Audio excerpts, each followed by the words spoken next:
আমি একটু এখানে পরিষ্কার করছি, বুঝেছো? দেখো এখানে এত ধুলো জমে আছে, মানে বলার মতো না। আর আমার তো টিভি বহুত দিন হলো টিভি চলে না, টিভি চালানো হয় না।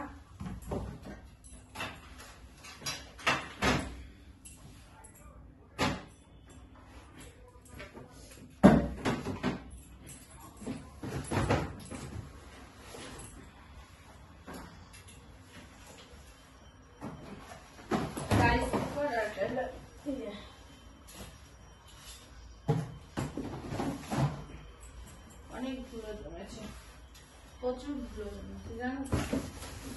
রাইস কুকারটা আমি রেখে দিই, এখন আর রাইস কুকারটা লাগবে না,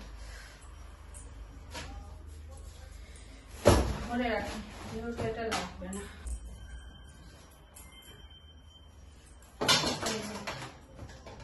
কাঠ দিয়ে সবকিছু দিয়ে এটাকে রেখে দিই, আর দরকার যখন দরকার হবে তখন আবার বের করবো।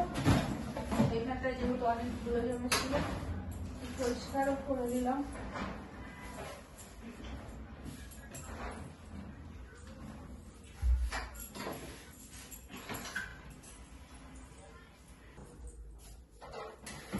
আজকে এখানটা একটু বেশি করে অনেক ধরেছি যে পরিষ্কার করবো। দেখো এখানে এর বীজ, তার বীজ, টিভি রিমোট সবকিছুই রয়েছে। এত ধুলো কি বলবো।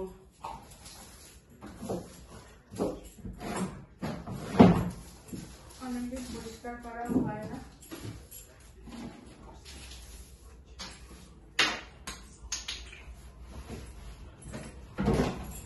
এখানে আমি রেখেছি আচারের শিশি, এই যে দুটো আচারের শিশি, একটা কুলের আচার, একটা জলপাইয়ের আচার।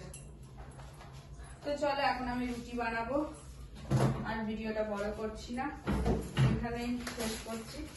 এখন আমি রুটি বানাবো আর জল গরম বসাবো, বসিয়ে রুটিটা বানিয়ে জল গরম বসিয়ে আমি যাবো স্নানে। স্নান করে পুজো দিয়ে তারপরে আমি বেরোবো বাইরে, আর ভাতটা পরে করবো। অনেক ধুলো পড়েছিল, মানে এত কাজ আর পারা যায় না। আর আমার এটা কেমন লাগছে অবশ্যই কমেন্ট করে জানিও।